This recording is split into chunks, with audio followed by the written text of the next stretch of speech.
The Chosen is one of those rare gems of Christian film. You can just tell how much passion went into it. The characters, the sets, the music, the cinematography, and yes, the writing. All of these aspects work together beautifully to craft a story that feels authentic and deeply impacts its audience. I'm usually not one to get outwardly emotional when engaging with stories, but this show had me on the verge of tears multiple times, and for that reason, it has my utmost respect.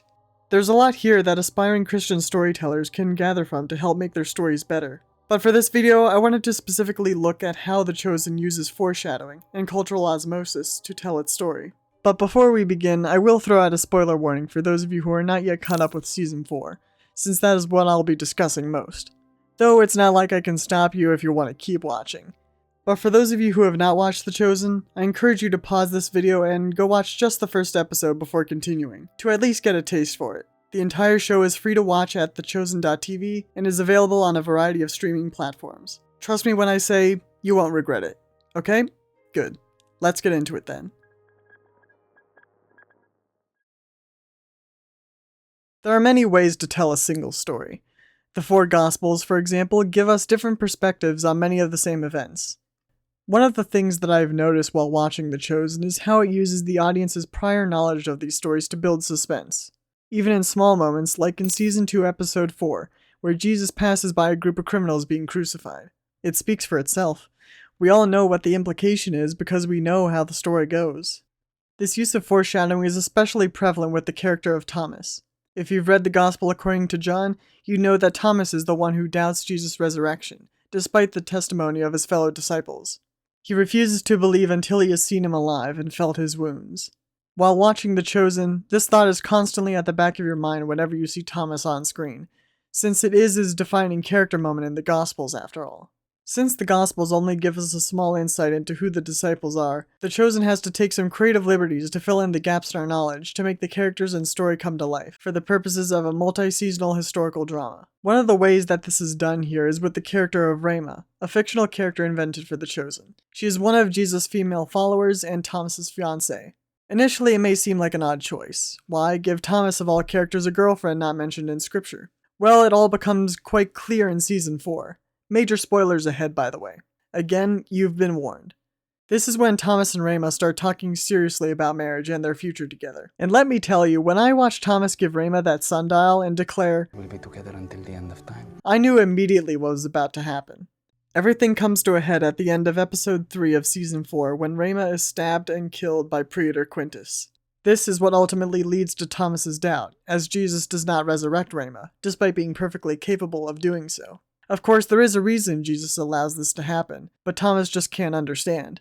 This becomes especially awkward when you're reminded that Peter, John, and Big James all witnessed Jesus raising a little girl from the dead back in Season 3, Episode 5, which they were told to keep private. They know that he has the power, but they can't let Thomas know because they know it would crush him if he ever found out. The suspense becomes even greater when you realize that the Lazarus episode has yet to occur at this point. Unlike the case with the little girl, which was kept secret, this miracle occurred publicly. You know it's coming and that it will devastate Thomas. And it does. Leading up to this moment, Jesus tells his disciples that he will raise Lazarus from the dead. Thomas can hardly believe what he is hearing, and you can see the bitterness welling up inside him, leading him to collapse to the ground in anguish after all is said and done. Why Lazarus and not Rhema or Jesus' own cousin, John the Baptist for that matter? Thomas couldn't understand. He was already broken-hearted, but after this we see him spiral even further. Previously, he grieved by retreating inward and emotionally isolating himself. But after, he begins to lash out at the other disciples who try to console him. What is the purpose of all this? Thomas can't fathom the answer at this moment, but we, the audience, know where this is going. Narratively, it's the perfect emotional setup for Thomas's doubt later on, which, when that fateful episode finally rolls around, will make Thomas's statement of faith all the more satisfying in the end. Thomas answered and said to him, "My Lord and my God."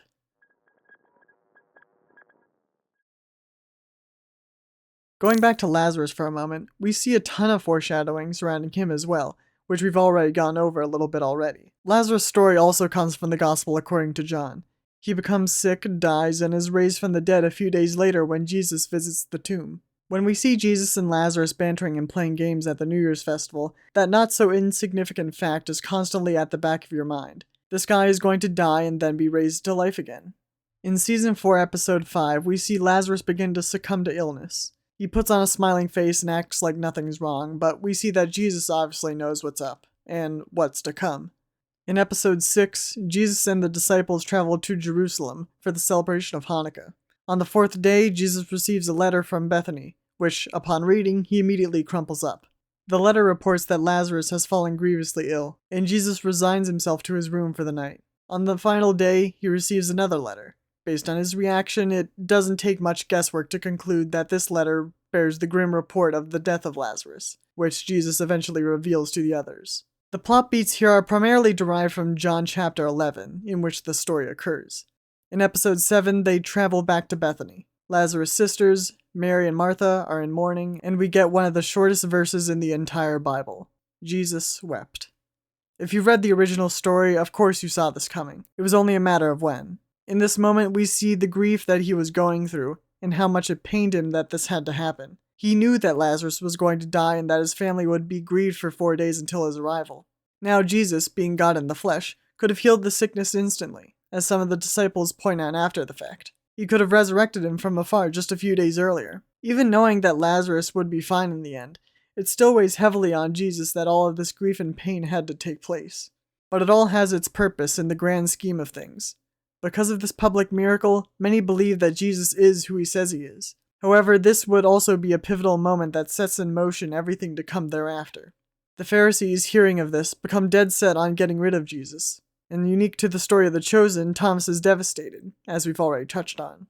The whole story of Lazarus in and of itself foreshadows Christ's death, burial, and resurrection. And in The Chosen, we even get to see Mary Magdalene stand at the entrance of the tomb, presumably pondering the implications of this miracle. This, of course, is significant because Mary is the first to visit the empty tomb and see the resurrected Jesus.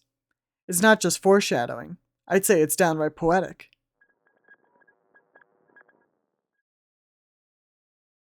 Now, when discussing these biblical characters and foreshadowing, I'd be remiss if I didn't touch on Judas Iscariot. He is introduced in the last episode of Season 2. Initially, he is not named, but if you know the story, you quickly begin to put the puzzle pieces together. In The Chosen, he's an apprentice to a shady businessman, feeling guilty about a recent land transaction that he thought was real scummy. He speaks of tragedy, lamenting over the fact that the man they were negotiating with clearly didn't know just how valuable the land was, effectively scamming him out of his family's plot, to which he had significant emotional ties. Judas is quite melancholy about the whole thing, commenting on how material wealth is just an illusion and, sooner or later we all become dust. Knowing that this is Judas we're talking about, it's hard not to think of how his story ends. What I need is a life I could be proud of. Don't you want to do something that will really matter? That will be remembered throughout history? In response, his mentor gives him a sack of coins, enough for him to take weeks off, an offer he accepts. This scene hits a lot harder knowing that Judas would infamously go on to betray Jesus for 30 pieces of silver. And of course, the moment where Judas introduces himself to Jesus is just packed with narrative tension. Kinda goes without saying. And as the story progresses, it becomes painfully clear that Judas has a distorted view of what Jesus' arrival really means. He holds to the common belief of his time that the Messiah will be a political leader who will kick Rome out of the Holy Land and restore the kingdom of Israel to its former glory. But that's not what Jesus is here to do, and Judas can't seem to wrap his head around it. Regardless, Judas is put in charge of the ministry's finances, given his experience in business and negotiation, which, as we know from the Gospels, he will eventually take advantage of, taking from the money bag for his own purposes. In The Chosen, this comes about following Judas' visit to his former mentor, who reinforces Judas' worldly view of Jesus' ministry and indulges his frustrations and selfish desires. Of course, Judas' thievery does not go entirely unnoticed. Matthew, being very detail-oriented and experienced with money from his time as a tax collector, slowly catches on and innocently confronts Judas about the missing funds. Matthew's not that suspicious, but Judas still gets quite defensive about it. And in the aftermath of the resurrection of Lazarus, we see him try to unite the disciples, which, hilariously, almost gets him clocked in the face by an enraged Thomas. Here we see, because of his own arrogance, Judas increasingly finding himself alienating those around him, despite the unity talk. And he can only see things from his worldly perspective. Not only that, he believes that Jesus, as the Messiah, is going to unite the kingdom of Israel and work together with the religious leaders. It seems that this belief is what will drive him to sell out Jesus for 30 pieces of silver. In the Season 5 trailer, Judas says that he still believes that Jesus is most likely the Messiah. However, Jesus doesn't fulfill Judas's personal expectations. In the same trailer, we see that Judas is shocked by Jesus' cleansing of the temple. What have you done? The implication appears to be that Judas thinks that Jesus is actively undermining his role as the Messiah by ruining his chances of unifying with the religious leaders against Rome. If my suspicion is correct, Judas' motivation for this betrayal will, in part, be an attempt to force Jesus' hand. He's probably assuming that Jesus, in response to his arrest, will assert his divine authority to become king, thus beginning his worldly reign. However, Jesus is about to flip this entire narrative on its head by instead submitting to the governing authorities, even to the point of death. Jesus didn't come to conquer as a king would, but instead to offer himself as a sacrifice to save humanity from their sins. Judas blinds himself to the greater purpose of what Jesus came to do, to conquer death itself. And when his plan fails, he loses all hope and, well, you probably already know how it ends.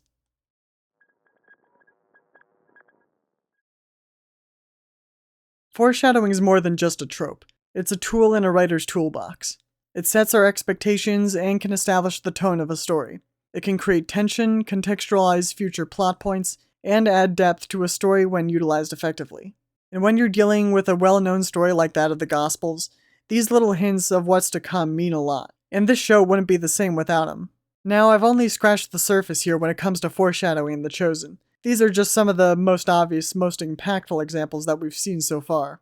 But the reason they are so effective is because of that prior knowledge that most of the audience has going in, that they acquired from reading the original stories themselves, or by absorbing that information via cultural osmosis. Either way, the audience has information that most of the characters don't, which naturally creates tension, keeping viewers on the edge of their seats.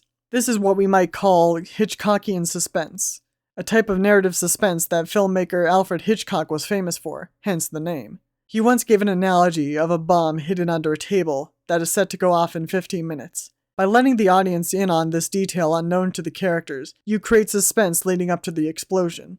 The Chosen uses this technique to great effect, with the added benefit that most of their audience already has that information before they even press play. It's this kind of storytelling that I think really helps distinguish itself from other retellings of the Gospels. The Chosen is very self-aware, and it will not hesitate to use that awareness to its advantage. But this is just one of many ways that makes its story so compelling. We'd be here all day if I were to break down everything that goes into the writing that makes it what it is. Storytelling is a craft, just like any other art form, and I think that Christians seriously need to take some notes here. There's a reason why The Chosen has touched the hearts of so many.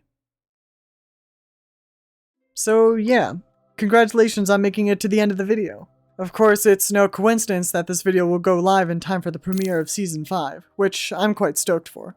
Here's hoping my predictions are accurate too.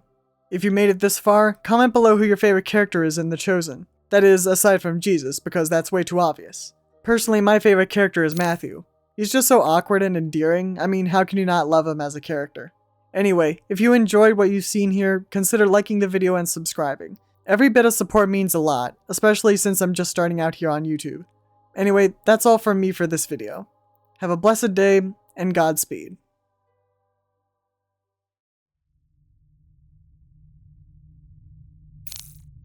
Personal log number 489. So I just uploaded my first proper video to a human social media platform known as YouTube. It's been a project in the works for a while, and there's no taking it back now. This also means I'm officially in violation of the research department's strict no-contact protocol. We're not supposed to make ourselves known to other intelligent beings. Though it's not like the higher-ups are going to find out anytime soon, now that I'm the only one monitoring Earth. Surprisingly enough, I was even able to get the assistance of the androids for the project. Turns out their internal protocols can be overridden in some cases with a little bit of mental gymnastics. If you reframe something as a test or experiment, they'll agree to just about anything. Significant oversight in their programming, to say the least. I do hope the humans enjoy these videos. Ever since I started this research, I felt a strange connection to them. I want to join them, to be a part of their lives somehow, even if I don't exactly fit in. I suppose the least I can do is make their day just a little bit brighter.